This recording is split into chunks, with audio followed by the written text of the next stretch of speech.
Astaghfirullah. Assalamualaikum warahmatullahi wabarakatuh.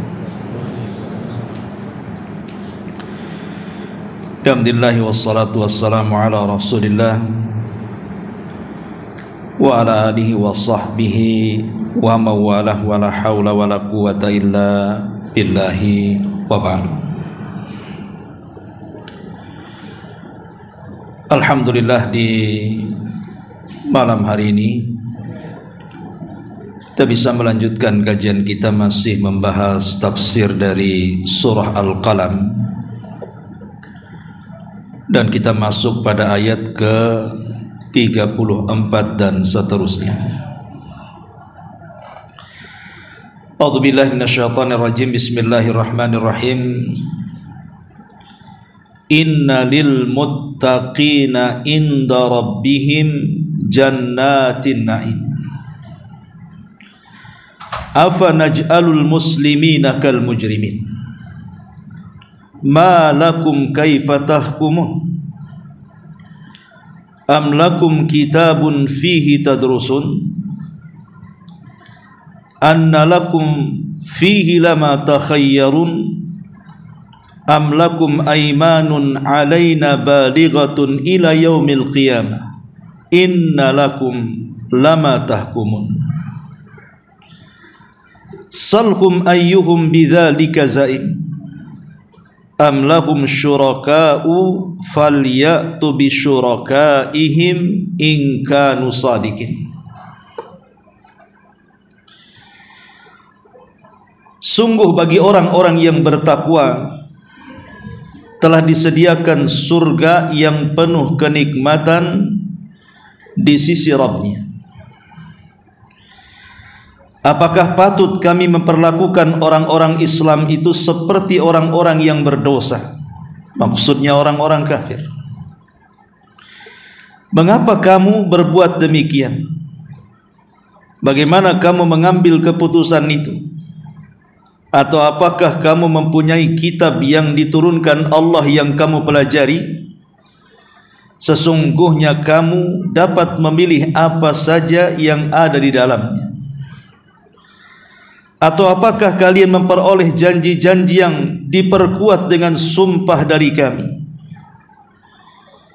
yang tetap berlaku sampai hari kiamat, bahwa kamu dapat mengambil keputusan sekehendak? Tanyakanlah kepada mereka, siapakah di antara mereka yang bertanggung jawab terhadap keputusan yang diambil itu? Atau apakah mereka mempunyai sekutu-sekutu? Kalau begitu, hendaklah mereka mendatangkan sekutu-sekutunya jika mereka orang-orang yang menganggap dirinya benar. Ma'asyiral muslimin wal muslimat rahimani wa rahimakumullah.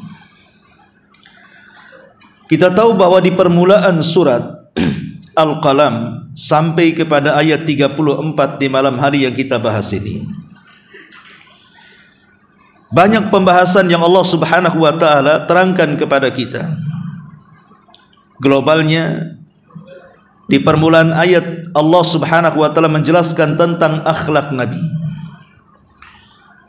Tetapi akhlak yang luhur masih juga dicemooh oleh orang-orang kafir Quraisy dan dikatakan gila. Kemudian Allah Subhanahu wa taala juga mempermisalkan bagaimana kekufuran nikmat orang-orang Quraisy terhadap nikmat yang Allah anugerahkan kepada mereka. Kemudian Allah Subhanahu wa taala samakan dengan kufur nikmat ashabul jannah, pemilik kebun yang sudah kita ceritakan. Maka dalam bagian ini Allah Subhanahu wa taala hendak menjelaskan bahwa orang-orang Quraisy yang mereka terus mengganggu dakwah Nabi sallallahu alaihi wasallam, mereka salah bahwa orang-orang Islam itu tidak sama dengan orang kafir, baik dari segi ibadah ataupun akhlak. Karena orang-orang Islam di zaman Nabi sallallahu alaihi wasallam sampai hari ini, mereka adalah orang-orang yang memiliki takut kepada Allah Azza wa Jalla. senantiasa melaksanakan perintah dan menjauhi larangan. Itulah yang disebut dengan takwa. Tapi mereka orang-orang kafir justru sebaliknya. Mereka menentang Allah dan Rasulnya dengan berbagai macam kesyirikan, menyembah Lata, Uzza, Manat, menghina Allah, Rasul dan Al-Quran. Maka tentu tidak akan disamakan orang yang bertakwa dengan orang yang tidak bertakwa. Makanya di sini Allah Subhanahu wa taala mengatakan, Inna lil muttaqina inda rabbihim jannatin na'im. Sesungguhnya bagi orang-orang yang bertakwa itu telah disediakan sorga yang penuh kenikmatan di sisi Rabbnya. Ma'asyiral muslimin wal muslimat rahimani wa rahimakumullah.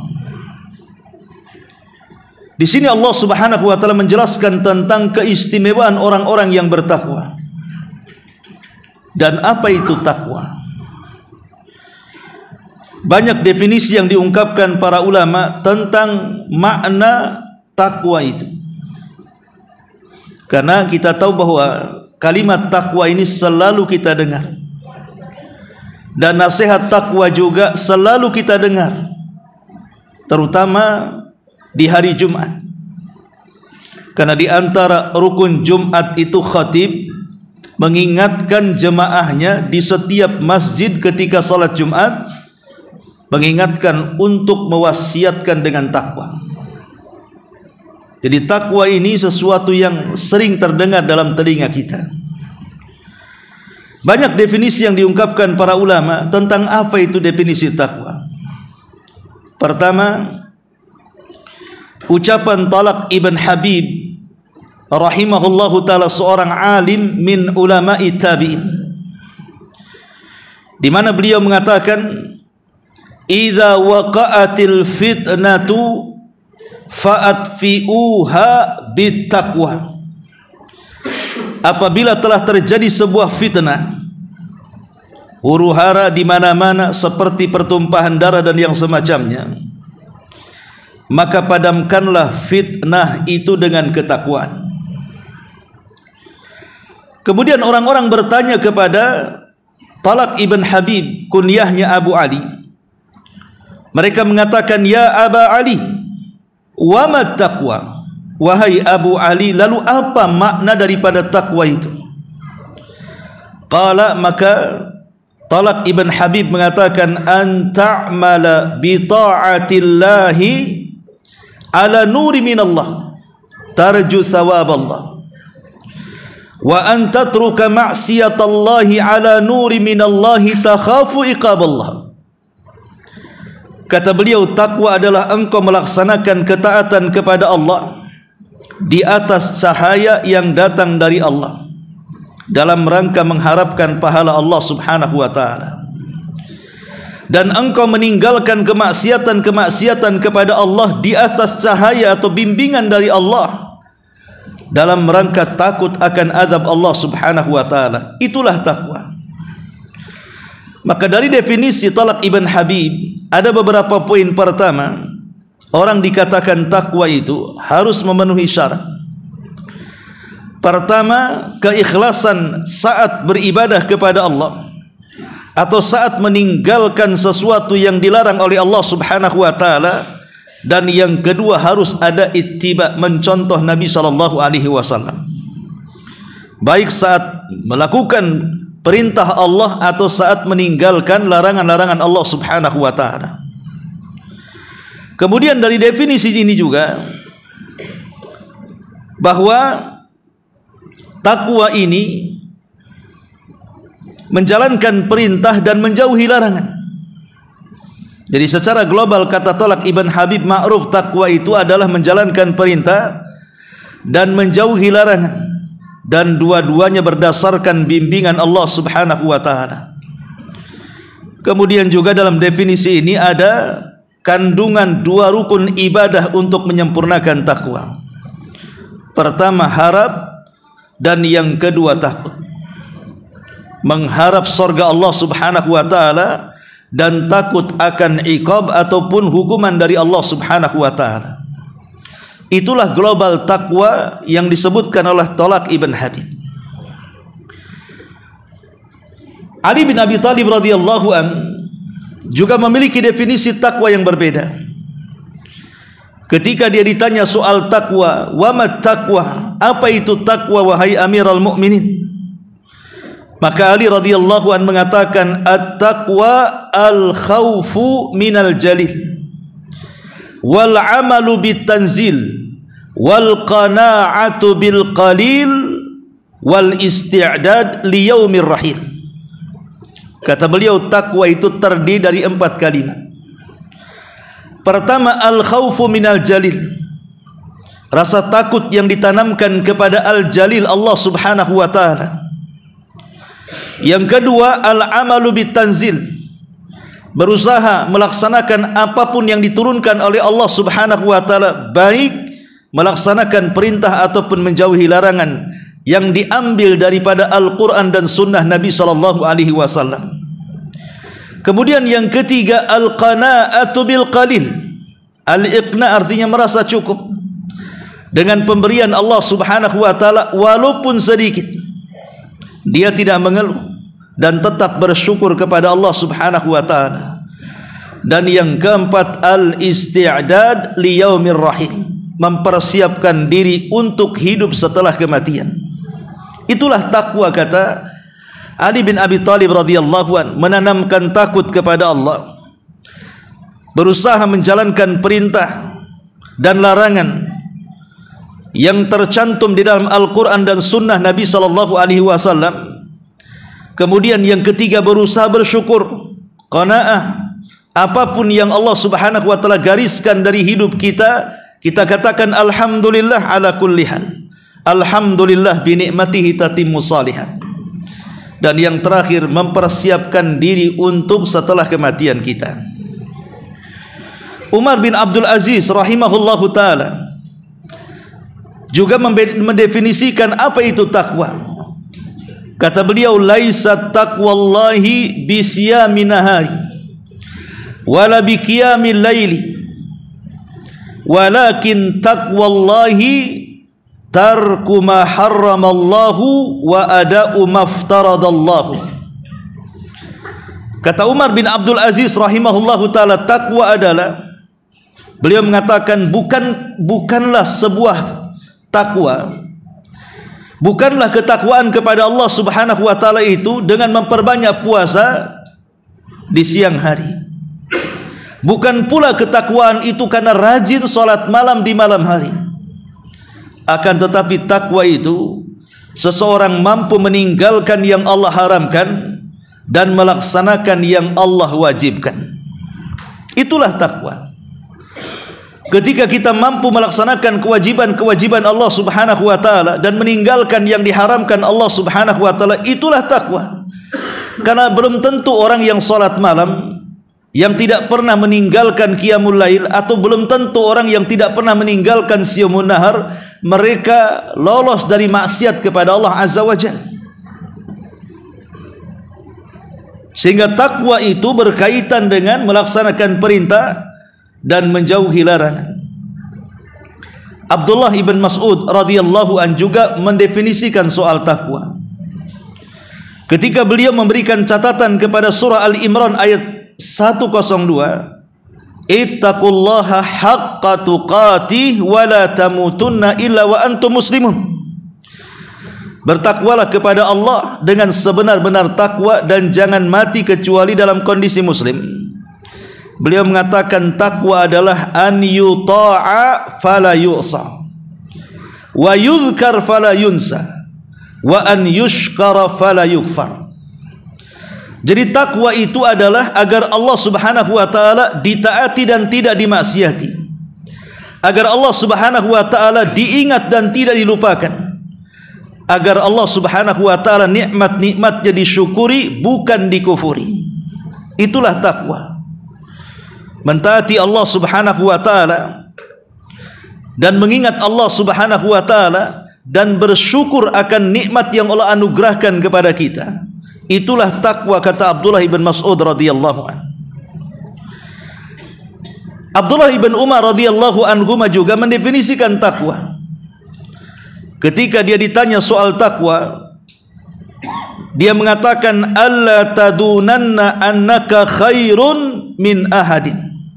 Takwa adalah engkau tidak meyakini dirimu lebih baik dibandingkan orang.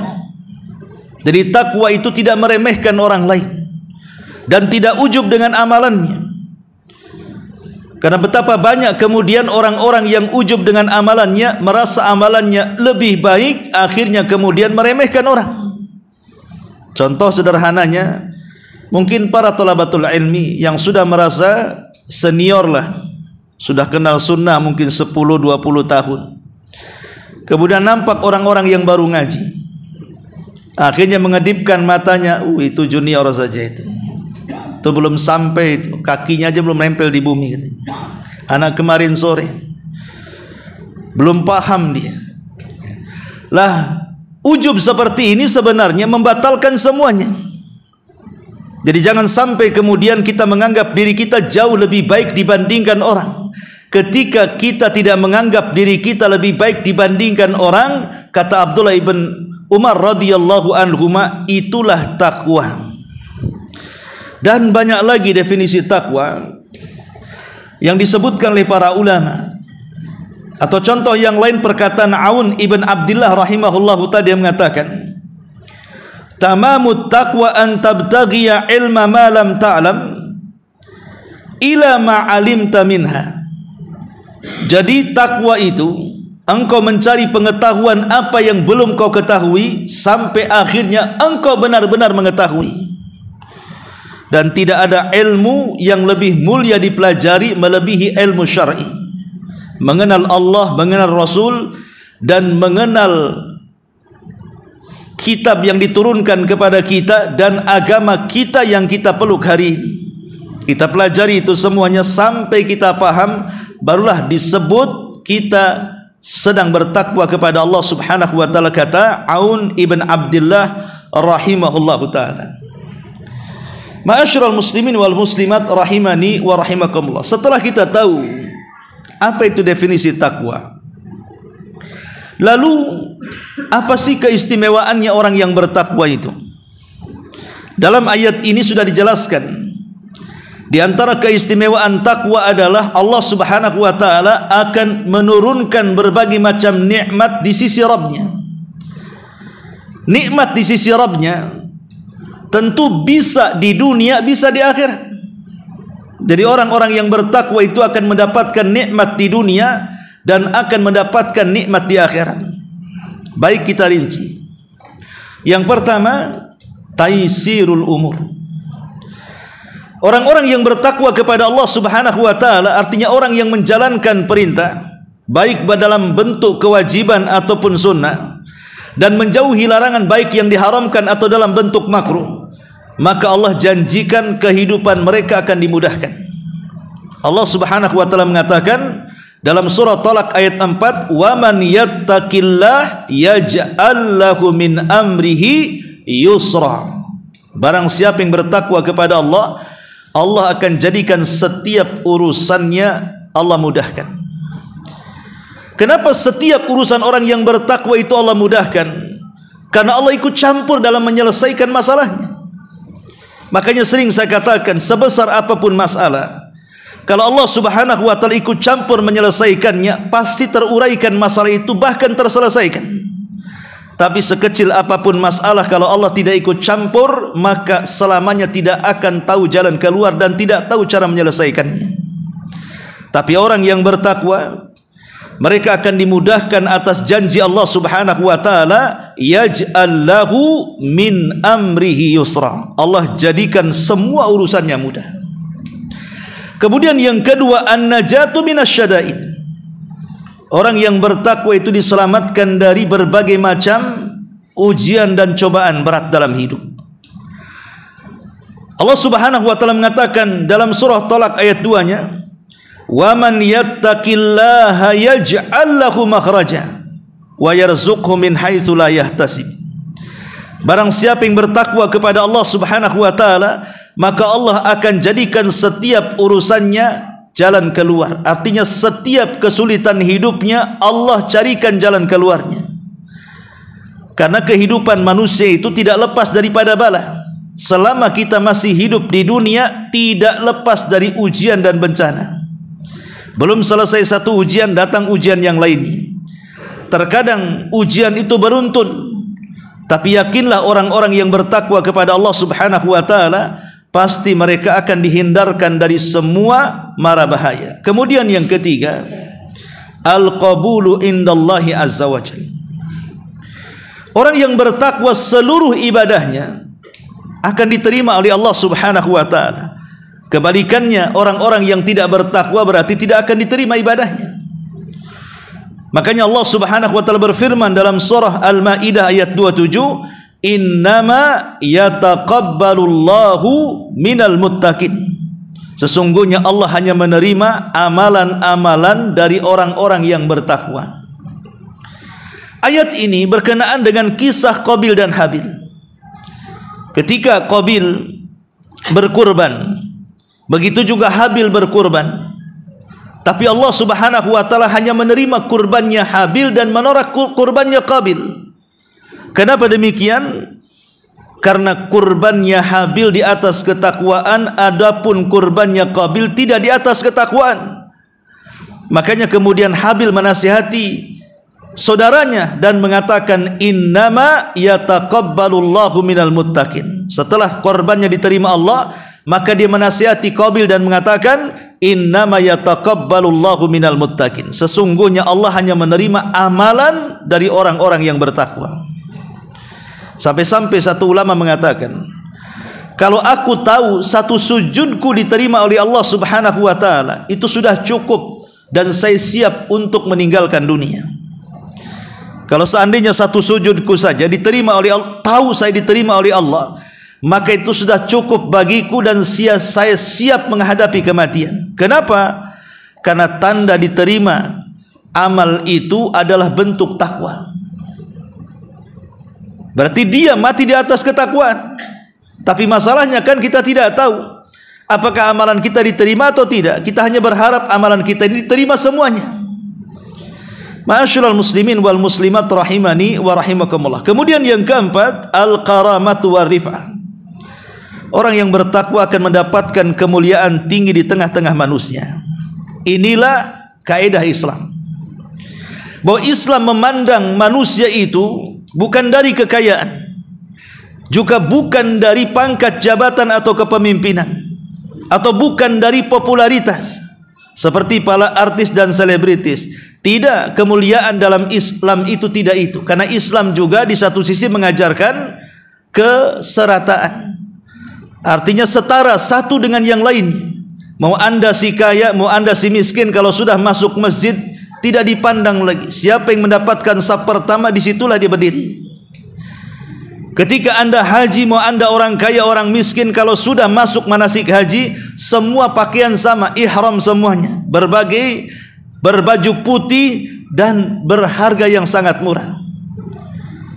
Ketika anda masuk di bulan Ramadan, mau anda kaya atau miskin, tetap anda harus lapar. Dan waktunya juga sama, mulai dari terbit fajar sampai terbenam matahari. Artinya Islam itu mengajarkan kesetaraan.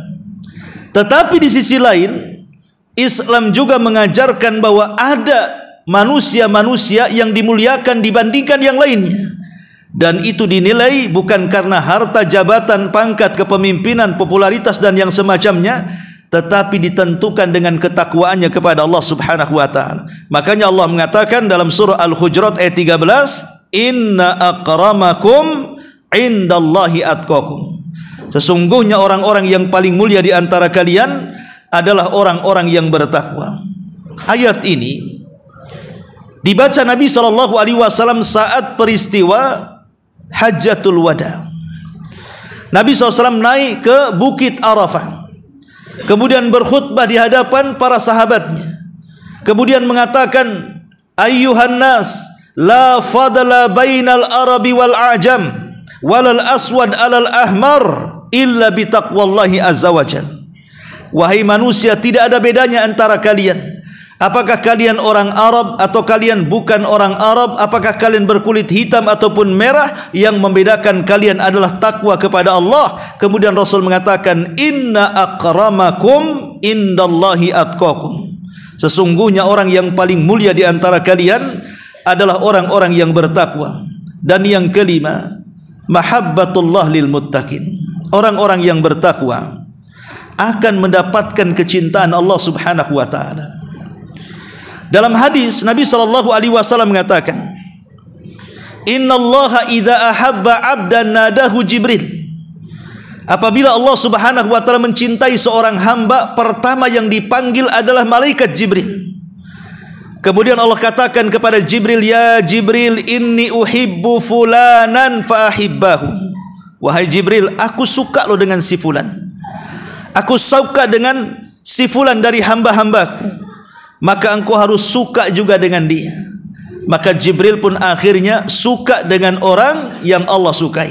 Cukup sampai di sini? Tidak. Jibril menyeru seluruh malaikatnya dan mengatakan, ya malaikat Allah, innallaha ahabba fulanan fa ahibbuhu. Wahai malaikat-malaikat Allah, dimanapun anda berada, Allah sudah mencintai si fulan, maka kalian harus mencintai si fulan. Maka semua malaikat ikut mencintai hamba yang Allah cintai. Ketika semua para malaikat tidak ada yang lolos, semuanya mencintai hamba yang Allah cintai, maka Allah tanamkan kecintaan kepada penduduk bumi. Begitulah ketakwaan kepada Allah Subhanahu wa taala menjadikan Allah cinta dengan kita. Makanya Allah mengatakan dalam surah At-Taubah ayat 7, innallaha yuhibbul muttaqin. Sesungguhnya Allah sangat mencintai orang-orang yang bertakwa. Inilah keistimewaan daripada takwa. Ma'asyiral muslimin wal muslimat rahimani wa rahimakumullah. Lalu adakah seseorang itu alamat atau ciri yang dapat kemudian kita bisa menghukumi seorang itu bertakwa atau tidak? Ada enggak ciri-cirinya orang yang bertakwa itu? Para ulama mengatakan ya. Pertama, ciri-ciri orang yang bertakwa adalah al-mudawamatu ala ta'ah. Senantiasa istiqamah di dalam ketaatan kepada Allah Subhanahu wa taala. Istiqamah. Artinya istiqamah itu senantiasa tidak absen dalam ibadah, bersegera dalam ibadah, rindu untuk ibadah, dan tidak pernah bosan dengan ibadah. Kemudian yang kedua, al-ibti'adu anil ma'asi. Ciri orang yang bertakwa adalah orang yang meninggalkan maksiat. Ketika orang ini bisa meninggalkan maksiat, baik dalam bentuk dosa yang tidak bisa diampuni, kesyirikan, atau mungkin kabairudz dzunub, dosa-dosa besar, atau mungkin saghairudz dzunub, dosa-dosa kecil, maka alamat orang yang bertakwa adalah orang yang senantiasa menjauhi dosa, baik dosa terang-terangan atau dosa yang tidak terang-terangan, baik dosa zahir ataupun batin. Makanya Allah mengatakan, Rasulullah SAW dalam hadis Tirmidzi mengatakan, ittaqillaha haitsu ma kunta. Bertakwalah kalian kepada Allah, artinya jauhi kemaksiatan kepada Allah di mana saja engkau berada, baik di keramaian atau saat kesendirian. Kemudian yang ketiga, ciri orang yang bertakwa adalah husnut ta'amul ma'an nas. Muamalahnya baik dengan manusia, akhlaknya nampak di hadapan manusia, tidak pernah menyakiti orang, tidak pernah menyinggung orang, senantiasa tersenyum, ucapannya santun, dan begitu seterusnya. Kemudian yang keempat, al-isti'dad liyaumil qiyamah. Ciri orang yang bertakwa adalah senantiasa mengumpulkan perbekalan untuk kelak terjadinya hari kiamat atau kehidupan setelah kematian. Maka dia senantiasa semangat untuk mencari bekal, sebagaimana seseorang yang bekerja semangat untuk mencari uang dan menabungnya hanya untuk urusan dunia, membangun rumah, membeli kendaraan, membeli tanah, dan begitu seterusnya, atau menyiapkan harta warisan bagi keturunannya. Maka seharusnya mempersiapkan diri untuk setelah kematian harus lebih diprioritaskan dibandingkan hanya sekedar dunia, karena dunia ini fana, ada batas waktunya, dan akhirat itu kekal, tidak ada batas waktunya. Dan ingat, ketentuan akhirat itu ditentukan dengan pendeknya kehidupan dunia. Inilah kata para ulama di antara 4 ciri orang yang bertakwa kepada Allah Subhanahu wa taala. Lalu bagaimana caranya supaya kita ini sampai ke level takwa itu? Pertama, al-ilmu nafi. Berusaha untuk mengejar ilmu pengetahuan yang bermanfaat. Baik dalam ilmu yang berurusan dengan akhirat atau ilmu dalam urusan dunia. Selagi ilmu itu bermanfaat untuk diri dan orang lain dan tidak membahayakan dan tidak memadaratkan diri dan orang lain, maka itu bisa wasilah kita menuju ketakwaan kepada Allah Azza wa Jalla, terutama ilmu agama. Kemudian yang kedua, muraqabatullahi fi sirri wal alan. Supaya kita mudah untuk bertakwa, maka jadikan kita ini merasa diawasi oleh Allah Subhanahu wa taala, baik ketika kita terang-terangan ataupun ketika kita bersendirian. Kemudian yang ketiga, muhasabatun nafsi. Senantiasa introspeksi diri, jangan sampai hari ini tidak lebih baik daripada hari kemarin. Jangan sampai besok tidak lebih baik daripada hari ini. Jangan sampai tahun ini gagal seperti tahun kemarin, dan begitu seterusnya. Jadi semakin berkembang dan berkembang. Kemudian juga yang keempat, suhbatus salihin. Kalau ingin bertakwa, carilah teman-teman yang baik. Karena kalau kita mendapatkan teman yang buruk, yang tadinya salat jadi tidak salat, yang tadinya tidak mengeluarkan kata-kata kotor, akhirnya suka menghina, menggibah dan yang semacamnya, maka suhbatus salihin ini juga wasilah menuju ketakwaan kepada Allah Azza wa Jalla. Kemudian yang kelima, al-ibtiad an mawatinil fitan. Jauhi tempat-tempat kemaksiatan. Kalau tempat-tempat maksiatnya saja dijauhi, apalagi maksiatnya. Makanya ketika Allah Subhanahu wa taala melarang tentang zina, Allah tidak katakan jangan berzina, tapi Allah mengatakan wala taqrabuz zina, jangan dekat-dekat zina. Artinya tempatnya saja jangan didekati, apalagi zinahnya. Supaya kita mempertahankan ketakwaan kita kepada Allah Subhanahu wa taala. Kemudian yang keenam, sidqul iqtida bin Nabi sallallahu alaihi wasallam wa salafil ummah. Jujur di dalam mencari idola. Idolakan Nabi sallallahu alaihi wasallam, idolakan kaum salaf, para sahabat tabi'in dan para tabi'in ataupun para ulama-ulama yang mereka ulama rabbani, ulama yang mendidik umat mendekatkan kepada Rabb. Kemudian yang ketujuh, di antara wasilah takwa adalah juga qiraatul Quran ma'at tadabburi wal i'tibari wal amal.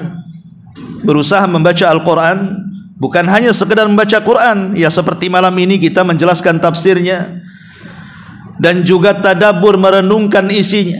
Makanya ada istilah fahmul hudud khairun min fahmil huruf.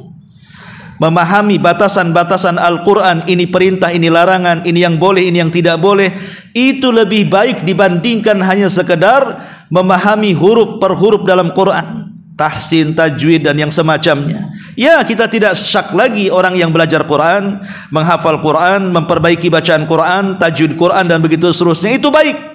Tetapi tidak lebih baik dibandingkan orang yang memahami isi daripada Al-Quran kemudian berusaha untuk mengamalkannya. Makanya saya katakan tadi, fahmul hudud khairun min fahmil huruf. Mempelajari batasan Quran itu lebih baik dibandingkan hanya memahami huruf-huruf dalam Al-Quran Al-Karim. Kemudian juga al-iltizamul kamil bil Islam wa aqidatan wa syariatan. Senantiasa berpegang teguh dengan sempurna kepada agama Islam, baik secara akidah ataupun syariat. Maknanya akidah kita sahih dan tidak ada penyimpangan, ibadah kita benar dan tidak ada bid'ah di dalamnya. Itulah yang bisa kemudian mendekatkan kita juga dari ketakwaan kepada Allah Subhanahu wa taala. Termasuk juga yang terakhir, al-bu'du minasyahawati wasyubhat. Jauhilah perkara syahwat, sesuatu yang mendorong syahwat kita untuk melakukan kejahatan dan kemungkaran, atau jauhi perkara syubhat yang akan menghancurkan agama kita, yang membuat agama kita ragu-ragu, itu karena syubhat. seperti berkawan dengan orang-orang yang akidahnya nyeleneh, atau membaca buku-buku dari karya orang-orang yang sesat akidahnya, atau mendengar ceramah-ceramah orang-orang yang sudah jelas sesat akidah dan ibadahnya. Maka jangan sampai kita mendekati buku-buku mereka, mendengarkan ceramah-ceramah mereka, apalagi duduk dengan mereka. Sebab kalau seandainya kita ini tidak memiliki akidah yang kuat dan syariat yang benar, siapa tahu kemudian kita terpengaruh dengan mereka. Ma'asyiral muslimin wal muslimat rahimani wa rahimakumullah. Itulah di antara sedikit pengetahuan tentang takwa. Di sini Allah mengatakan innalil muttaqin, sesungguhnya orang-orang yang bertakwa itu inda rabbihim jannatin na'im, mereka telah disediakan sorga yang penuh kenikmatan di dalamnya. Na'im itu diambil dari kata fa'il. Fa'ilun na'imun. Kalau antum belajar saraf, ya, na'im itu diambil dari kata fa'il.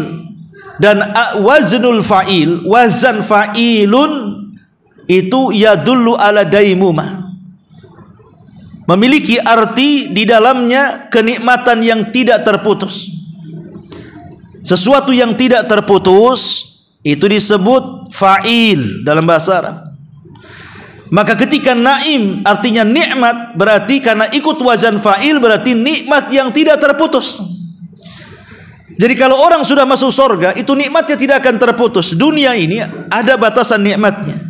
Secantik-cantiknya orang cantik, ya mungkin di masanya, kalau usia 70-80 tahun, mungkin setan pun tidak tertarik sama dia. Artinya bahwa dunia ini ada batasnya. Semua ada batasnya. Orang kaya ada batasnya, jabatan ada batasnya, bahkan umur pun ada batasnya. Tapi di akhirat tidak ada batasnya. Bahkan akhirat itu kenikmatannya yazdad wa yazdad, bertambah dan bertambah. Makanya di sorga itu ada yang disebut dengan sukul jannah, pasar sorga. Setiap hari Jumat di dunia dan di sorga disebut yaumul mazid. Kaum muslimin keluar ke pasar-pasar sorga untuk berjualan. Tidak, di sorga tidak ada orang jualan, tidak ada yang membeli, tidak ada yang menjual. Semua sudah jahit, semua sudah ada. Yang kita hajatkan ada, mau minum apa saja ada, mau makan apa saja ada, mau beli pakaian apa saja ada, tinggal pakai saja. Untuk apa pasar ini kemudian didirikan di sorga? Untuk nostalgia, di mana kawan-kawan kita selama di dunia itu bisa berkumpul di pasar itu. Antum yang kemudian satu pengajian di sini rindu, karena kan ketika kita di sorga kita diingatkan dengan dunia. Semua nostalgia di dunia semenjak antum kecil sampai antum mati, antum akan ingat siapa kawan, siapa lawan, siapa yang baik, siapa yang jahat, semua akan tahu. Dan ketika kita masuk sorga kita bisa berjumpa dengan mereka. Di mana jumpanya? Ya di pasar itu. Sama dengan di dunia, kalau antum berjumpa pasti di warung kopi kan gitu ya. Beda dengan akhwat, pasti di rumah ngerumpi. Kalau laki-laki pasti cari warung kopi. Ya. Paham Allah itu dengan kenikmatan, karena kenikmatan dunia dengan kenikmatan sorga itu sama. Yang beda itu rasa. Makanya Abdullah bin Abbas radhiyallahu anhu mengatakan antara sorga dan neraka itu kesamaannya hanya di nama, tetapi perbedaannya ada di rasa. Bentuk pisang sama tidak dibedakan, bentuk apel sama tidak dibedakan, bentuk anggur, bentuk apapun tidak ada yang berbeda di sorga itu. Tetapi yang beda hanya rasanya. Rasanya tidak bisa dibayangkan, tidak pernah dilihat, tidak pernah didengar, saking nikmatnya. Lah orang-orang yang masuk ke dalam pasar itu, ketika mereka hendak pulang, Allah Subhanahu wa taala hempaskan ke badan dan muka mereka angin yang berdebu. Kemudian angin yang berdebu setelah menghempas badan kita, maka kita ini semakin ganteng, semakin cantik, semakin kuat, semakin sehat, semakin wah pokoknya. Artinya setiap Jumat itu kenikmatannya bertambah. Jadi setiap masuk pasar hari Jumat itu, penampilan minggu kemarin berbeda dengan penampilan hari ini. Dan begitu seterusnya. Semakin lama tinggal di sorga, semakin indah kehidupannya. Beda dengan pasar di sini, Batu Haji. Baik yang akhwat atau yang ikhwan kalau masuk pasar, mukanya masam semua. terutama bapak-bapak yang nunggu di parkiran kan. Artinya bahwa kenikmatan sorga itu yazdad wa yazdad, bertambah dan bertambah. Itu yang disebut naim. Nah di sini Allah Subhanahu wa taala mengatakan jannatin naim, sorga yang kenikmatannya tidak akan terputus. Kemudian Allah Subhanahu wa taala mengatakan afanaj'alul muslimina kal mujrimin. Apakah patut kami perlakukan orang-orang Islam seperti orang-orang yang berdosa, orang-orang kafir itu? Karena orang-orang musyrik Arab itu mereka terlampau memperlakukan Rasul dan para sahabat kan. Bagaimana Bilal disiksa habis-habisan, bagaimana Khabbab ibn Arat disundut setiap hari oleh besi panas sampai dia tidak tahan melapor kepada Rasul dan mengatakan ala tad'ulana ala tastaghfir lana. Rasul, tidakkah kau iba kepada aku, berdoalah kepada Allah, minta kemenangan. Sampai Khabbab sudah tidak tahan. Bagaimana keluarga Ammar bin Yasir dibantai sampai itulah keluarga pertama yang mati syahid dalam Islam. Belum lagi intimidasi macam-macam para sahabat yang dialami. Begitu juga Nabi SAW. Memang orang-orang musyrik memperlakukan orang Islam itu sangat keji sekali. Makanya Allah mengatakan afanaj'alul muslimina kal mujrimin. Apakah patut kami memperlakukan orang-orang Islam seperti orang-orang yang mujrim, sebagaimana yang mereka perlakukan orang Islam seperti itu? Ya. Kemudian Allah mengatakan kepada mereka orang-orang musyrik, malakum kaifa tahkumun? Maka mengapa kamu berbuat demikian, menyakiti Rasul, menyakiti para sahabat, menghina Islam? Bagaimana kamu mengambil keputusan seperti itu? Tidak dipikir dulu. Jangan-jangan agama Muhammad itu lebih benar dibandingkan agama kalian. Bukan lantas kemudian yang berbeda agama, yang berbeda akidah langsung diserang dan dimusuhi. Ya. Bagaimana kalian bisa mengambil keputusan itu? Amlakum kitabun fihi tadrusun. Ataukah kalian punya kitab yang turun dari langit yang kalian pelajari, di mana isinya untuk menghina Islam, menghina Nabi, menghina para sahabat, menghina ajaran Islam? Anna lakum fihi lama takhayyarun. Sesungguhnya kamu dapat memilih apa saja di dalamnya. Kalau mengatakan amlakum aimanun alaina balighatun ila yaumil qiyamah inna lakum lama tahkumun. Atau apakah kalian memperoleh janji yang diperkuat dengan sumpah dari kami? Maksudnya apakah agama kalian itu adalah agama yang benar dan agama yang dibawa Nabi Muhammad itu salah, dan kalian punya sumpah dari Allah Subhanahu wa taala yang tetap berlaku sampai kiamat bahwa kamu dapat mengambil keputusan sekehendaknya? Maka Allah mengatakan salhum ayyuhum bidzalika zain. Tanyakan kepada mereka, siapakah di antara mereka yang bertanggung jawab? Adakah pemimpin kalian membuatkan putusan itu? Siapa pemimpin kalian ini? Apakah dia seorang yang berpetunjuk? Apakah dia seorang nabi dan rasul yang diutus kepada kalian? Maka Allah mengatakan am lahum syuraka'u falyatu bi syurakaihim in kanu sadiqin. Atau gini saja, apakah mereka kalian mempunyai sekutu-sekutu? Kalau begitu, datangkan sekutu-sekutu kalian. Undang orang-orang cerdas di antara kalian. Kalau zaman sekarang mungkin profesor, doktor gitu ya. Undang mereka. Kemudian nilai agama kami Islam ini apakah salah, apakah sesat, apakah menyimpang. Jadi Allah Subhanahu wa taala hendak menegakkan hujah ini kepada mereka orang-orang musyrik tentang agama kita.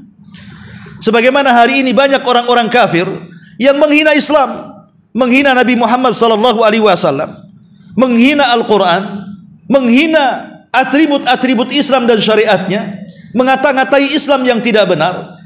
Maka kita katakan mereka, dari mana kalian mengatakan seperti itu? Apakah kalian punya informasi tentang Islam? Apakah diturunkan juga kepada kalian kitab yang kemudian kitab itu menyuruh untuk mengolok-olok Islam? Atau kalian punya pemimpin yang diberikan oleh Allah mandat untuk juga memerintahkan kalian untuk memburuk-burukan Islam? Maka Allah Subhanahu wa taala hendak menegakkan hujah di sini bahwa agama kita ini agama yang hak, agama yang benar, agama yang siap diteliti oleh siapapun tentang kebenarannya. Karena Islam ini satu-satunya agama yang kitabnya dijaga oleh Allah Subhanahu wa taala. Inna nahnu nazzalna dzikra wa inna lahu lahafidun. Kami yang menurunkan Al-Qur'an, kami juga yang menjaganya. Memang kita katakan sebelum Islam itu banyak kitab-kitab yang turun. Di sana ada Zabur, di sana ada Taurat, di sana ada Injil. Masalahnya kitab-kitab itu sudah dirusak oleh tangan-tangan yang memegangnya, sudah dicampur adukan firman Allah dengan kata-kata manusia, sehingga tidak bisa lagi jadikan solusi. Apalagi kita lihat Injil, berbagai macam versi. Ada 40 Injil, mana satu yang benar? Walaupun disepakati 4 namanya, yang 4 pun mana satu yang benar? Karena semua itu rekayasa dan sudah ada revisi masalahnya. Padri dan pendeta mereka berhak untuk merevisi kitab-kitab mereka, tapi Al-Quran dijaga oleh Allah Subhanahu wa ta'ala. Satu huruf saja bergeser dari Al-Quran, kaum muslimin pasti akan tahu dan akan menghujatnya dan akan mengembalikan huruf itu kepada tempatnya. Karena Allah Subhanahu wa ta'ala menjaga Al-Quran sejak diturunkan sampai hari ini, bahkan sampai mendekati kiamat, bahkan sampai diangkatnya dalam satu malam, sehingga tidak ada Al-Quran di permukaan bumi. Al-Quran tidak akan berubah dari dulu sampai sekarang. Yang merubah itu mungkin penafsirannya.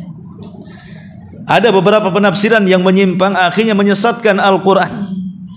Tetapi lafaz Al-Quran dari dulu sampai sekarang itulah firman Allah Subhanahu wa ta'ala. Lah karena Quran itu memiliki keotentikan, maka sudah berhak menjadi solusi untuk setiap problem dan masalah yang dihadapi manusia.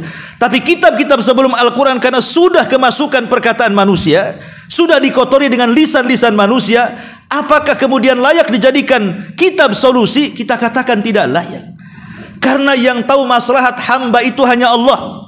Hamba tidak tahu kemaslahatan hamba yang lainnya. Ya, boleh jadi mungkin ada beberapa orang yang tahu maslahat, tetapi tidak semua orang dikuasai oleh dia. Tapi Allah itu Rabb kita yang menciptakan kita. Dia yang tahu maslahat kita, sehingga dia menurunkan undang-undangnya dalam bentuk kitab langit, dan yang sampai kepada kita Al-Quran. Quran ini yang pas undang-undang untuk kita.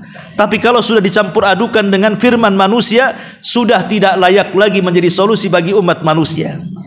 Ma'asyiral muslimin wal muslimat rahimakumullah. Maka sekali lagi, surah Al-Qalam 36 sampai 41 ini adalah Allah hendak menegakkan hujah kepada kita tentang agama kita yang kita perlu, dengan membuat semacam pertanyaan yang disebut dalam bahasa usul istifham al-inkari. Pertanyaan yang tak perlu dijawab karena jelas jawabannya. Jadi ketika Allah mengatakan di sini umpamanya, afa naj'alul muslimina kal mujrimin, apakah sama orang Islam dengan orang kafir? Ya, jawabannya jelas tidak sama, enggak perlu dijawab. Ya. Kemudian malakum kaifa tahkumun am lakum kitabun fihi tadrusun, mengapa kamu berbuat demikian? Bagaimana kamu mengambil keputusan? Apakah kamu punya kitab yang diturunkan Allah yang kalian pelajari? Ya, jelas-jelas mereka tidak ada kitab. Orang-orang musyrik tidak punya kitab. Mereka melakukan apa yang mereka lakukan sesuai dengan apa yang dilakukan bapak-bapak moyang mereka. Mereka tidak punya kitab, tidak perlu dijawab lagi. Sehingga mereka memutuskan sesuai dengan keinginan mereka, bukan karena wahyu dari Allah Subhanahu wa ta'ala.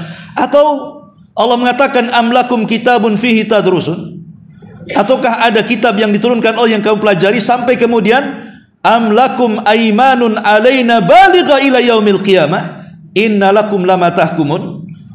Atau apakah kamu memperoleh janji-janji yang diperkuat dengan sumpah dari kami? Ya, jelas tidak ada. Janji itu hanya datang kepada kita umat Islam, tidak datang kepada mereka.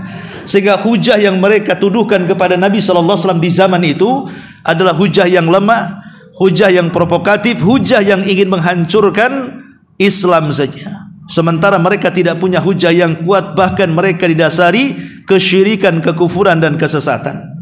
Ma'asyiral muslimin wal muslimat rahimani wa rahimakumullah. Inilah di antara catatan tafsir dari surah Al-Qalam ayat 34 sampai 41. Wallahu a'lam. Mudah-mudahan ada manfaatnya. Subhanakallah bihamdika asyhadu an la ilaha illa anta astaghfiruka wa atubu ilaik. Allahu ta'ala alam. Assalamualaikum warahmatullahi wabarakatuh.